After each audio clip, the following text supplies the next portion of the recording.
ಕುಳಿತ ಭಂಗಿಯಲ್ಲಿ ದೇವಿ ಆಶೀರ್ವಾದ ಮಾಡುವುದನ್ನ ಸಾಮಾನ್ಯವಾಗಿ ಎಲ್ಲಾ ದೇವಸ್ಥಾನಗಳಲ್ಲಿ ನೀವು ಕಂಡಿರುತ್ತೀರಾ.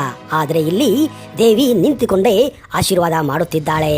ಅಕ್ಷಯ ತೃತೀಯ ದಿನದಂದು ಈ ದೇವಿಯ ಜನ್ಮವಾಗಿದೆ. ಈ ದೇವಸ್ಥಾನಕ್ಕೆ ಯಾವುದೇ ಸಮಯಕ್ಕೆ ಭೇಟಿ ನೀಡಿದರೂ ಊಟ ವಸತಿ ನಿಮಗೆ ದೊರೆಯುತ್ತದೆ. ಅಡಿಯಿಂದ ಮುಡಿಯವರೆಗೂ ಈ ದೇವಿಯನ್ನ ಚಿನ್ನದಲ್ಲೇ ಮುಚ್ಚಿರುತ್ತಾರೆ. ಈ ದೇವಾಲಯದ ಗರ್ಭಗುಡಿ ಅತ್ಯಂತ ರಹಸ್ಯಮಯವಾಗಿದೆ. ಹಾಗಾದ್ರೆ ಆ ದೇವಾಲಯ ಯಾವುದು? ಆ ದೇವಿ ಯಾರು? ಈ ದೇವಾಲಯದ ಇತರ ವಿಶೇಷತೆಗಳೇನು? ಈ ಎಲ್ಲ ಮಾಹಿತಿಯನ್ನ ಈ ವಿಡಿಯೋದಲ್ಲಿ ನಿಮಗೆ ಕೊಡಕ್ಕೆ ಹೋಗ್ತಾ ಇದ್ದೀನಿ. ಒಂದು ವೇಳೆ ನೀವು ಈ ಚಾನಲ್ ಅನ್ನ ಇನ್ನೂ ಸಬ್ಸ್ಕ್ರೈಬ್ ಮಾಡದೇ ಇದ್ರೆ ದಯವಿಟ್ಟು ಈಗಲೇ ಸಬ್ಸ್ಕ್ರೈಬ್ ಮಾಡಿ, ಜೊತೆಗೆ ಬೆಲ್ ಐಕನ್ ಕೂಡ ಪ್ರೆಸ್ ಮಾಡಿ.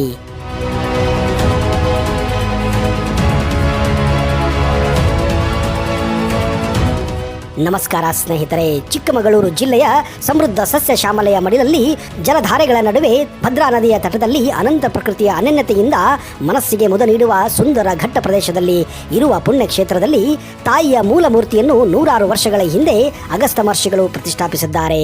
ಹೌದು, ಈ ದೇವಾಲಯವನ್ನ ಆದಿಶಕ್ತಾತ್ಮಕ ಶ್ರೀ ಅನ್ನಪೂರ್ಣೇಶ್ವರಿ ಅಮ್ಮನವರ ದೇವಾಲಯ ಅಥವಾ ಶ್ರೀ ಕ್ಷೇತ್ರ ಹೊರನಾಡು ದೇವಸ್ಥಾನ ಎಂದು ಕರೆಯುತ್ತಾರೆ.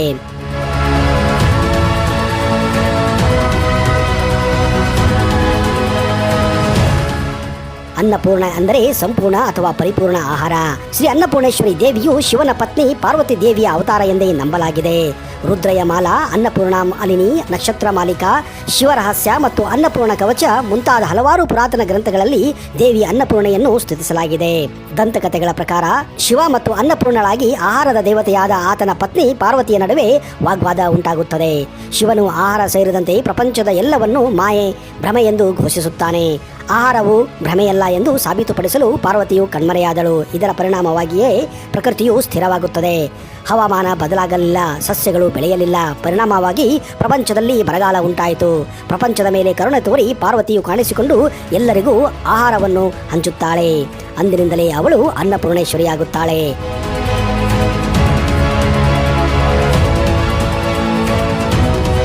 ಭಕ್ತಿಭಾವ ಉಕ್ಕಿಸುವ 6 ಅಡಿ ಎತ್ತರದ ಸುಂದರವಾದ ವಿಗ್ರಹ ರೂಪದಲ್ಲಿ ಹೊರನಾಡಿನಲ್ಲಿ ನೆಲೆ ನಿಂತಿರುವ ಆದಿಶಕ್ತಿಯಾದಂತಹ ತಾಯಿ ಅನ್ನಪೂರ್ಣೆಯನ್ನು ನೋಡುವುದೇ ಒಂದು ಸೌಭಾಗ್ಯ.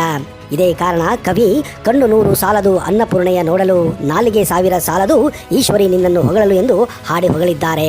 ಈ ದೇವಸ್ಥಾನದ ಗರ್ಭಗುಡಿ ಅತ್ಯಂತ ನಿಗೂಢವಾಗಿದೆ. ಇಲ್ಲಿಯೇ ಸಾಕ್ಷಾತ್ ಪಾರ್ವತಿ ದೇವಿ ಸದಾಕಾಲ ನೆಲೆಸಿದ್ದಾಳೆ ಎನ್ನುವ ಭಕ್ತರ ನಂಬಿಕೆಯಾಗಿದೆ.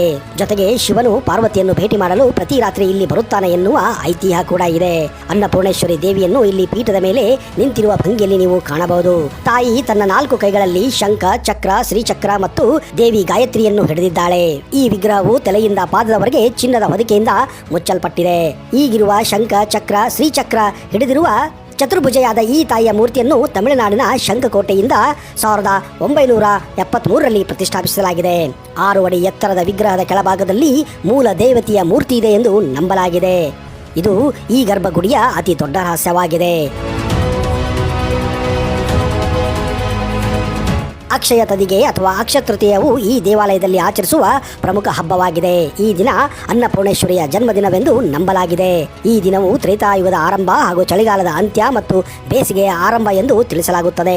ಈ ದೇವಾಲಯದಲ್ಲಿ ಫೆಬ್ರವರಿ ತಿಂಗಳಲ್ಲಿ 5 ದಿನಗಳ ಕಾಲ ದೀರ್ಘ ರಥೋತ್ಸವ ಕೂಡ ನಡೆಯುತ್ತದೆ. ಸೆಪ್ಟೆಂಬರ್ ಅಥವಾ ಅಕ್ಟೋಬರ್ನಲ್ಲಿ 9 ದಿನಗಳ ಕಾಲ ನವರಾತ್ರಿಯನ್ನು ಇಲ್ಲಿ ವಿಜೃಂಭಣೆಯಿಂದ ಆಚರಿಸಲಾಗುತ್ತದೆ. ಜೊತೆಗೆ ದೀಪಾವಳಿಯಲ್ಲಿ ದೀಪೋತ್ಸವ ಮತ್ತು ಹವಿಯನ್ನು ಬಹಳ ಉತ್ಸಾಹದಿಂದ ಆಚರಿಸಲಾಗುತ್ತದೆ. ಮುಖ್ಯ ದೇವಾಲಯದ ಸಂಕೀರ್ಣವನ್ನು ತಲುಪಲು ಆರಾಧಕರು ಮೆಟ್ಟಲುಗಳನ್ನು ಹತ್ತಿ ಮೇಲೆ ಹೋಗಬೇಕು. ದೇವಾಲಯದ ಪ್ರವೇಶ ದ್ವಾರದ ಗೋಪುರದಲ್ಲಿ ಹಲವಾರು ದೇವತೆಗಳ ಶಿಲ್ಪಗಳಿಂದ ಅಲಂಕೃತವಾಗಿದೆ. ಮುಖ್ಯ ದೇವಾಲಯದ ಪ್ರವೇಶದ್ವಾರ ಎಡಭಾಗದಲ್ಲಿ ಮಂಟಪವಿದೆ. ದೇವಾಲಯದ ಛಾವಣಿಯ ಮೇಲೆ ಸುಂದರವಾದ ಕೆತ್ತನೆಗಳನ್ನು ನೀವು ಕಾಣಬಹುದು. ಆದಿಶೇಷನು ದೇವಾಲಯದ ಗರ್ಭಗೃಹವನ್ನು ಸುತ್ತುವರೆದಿದ್ದಾನೆ. ಪದ್ಮಪೀಠವು ಕೂರ್ಮ ಅಷ್ಟಗಜಗಳನ್ನು ಒಳಗೊಂಡಿದೆ. ಈ ಕ್ಷೇತ್ರದ ಧರ್ಮಪಾಲಕರಾಗಿದ್ದ ಡಿ.ಬಿ. ವೆಂಕಟ ಸುಬ್ಬಯ್ಯ ಜೋಯಿಸ್ ಅವರು ಈ ದೇವಾಲಯದ ಅಭಿವೃದ್ಧಿಗೆ ಬಹಳ ಶ್ರಮಿಸಿದ್ದಾರೆ. 1962ರಲ್ಲಿ ಅವರು ಕಲ್ಲಿನಿಂದ ಇಲ್ಲಿ ಭದ್ರವಾದ ದೇವಾಲಯವನ್ನು ನಿರ್ಮಿಸಿದರು. ತದನಂತರ ಬಂದಂತಹ ಧರ್ಮಾಧಿಕಾರಿಗಳು ಕೂಡ ದೇವಾಲಯದ ಅಭಿವೃದ್ಧಿಗೆ ಶ್ರಮಿಸಿದ್ದಾರೆ. ಇಲ್ಲಿ ಪ್ರತಿನಿತ್ಯ ಸಾವಿರಾರು ಭಕ್ತರು ಆಗಮಿಸುತ್ತಾರೆ. ಇಲ್ಲಿ ನಿತ್ಯವೂ ಬೆಳಗ್ಗೆ 7 ಗಂಟೆಯಿಂದ ರಾತ್ರಿ 9 ಗಂಟೆಯವರೆಗೆ ದೇವಿಯ ದರ್ಶನವನ್ನು ನೀವು ಪಡೆಯಬಹುದು. ಹಾಗೆಯೇ ಬಂದ ಎಲ್ಲ ಭಕ್ತರಿಗೂ ಅನ್ನದಾಸೋಹದ ವ್ಯವಸ್ಥೆ ಕೂಡ ಇರುತ್ತದೆ.